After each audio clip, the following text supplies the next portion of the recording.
votre chat senior boit plus, mange moins et vomit, attention, ses reins pourraient être en danger. La maladie rénale chronique est une atteinte non réversible qui malheureusement affecte plus de 80% de nos chats seniors.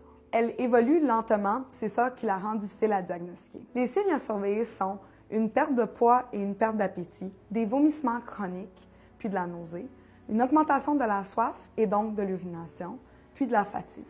Maintenant, comment confirmer le diagnostic?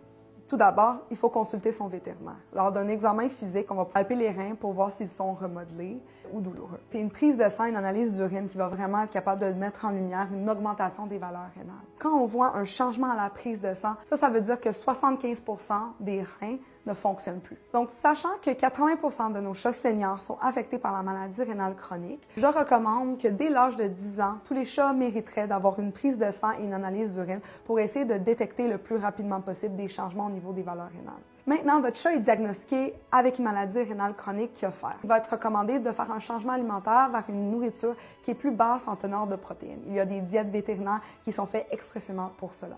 Également, on va vouloir augmenter la prise d'eau pour éviter la déshydratation du chat. Donc, je vais vraiment recommander la fontaine d'eau ou juste mettre des bols d'eau de différents matériaux un peu partout dans la maison. Quand un animal a une maladie chronique, c'est recommandé de faire un examen vétérinaire multiples fois par année pour être sûr qu'elle est stable et elle est bien contrôlée.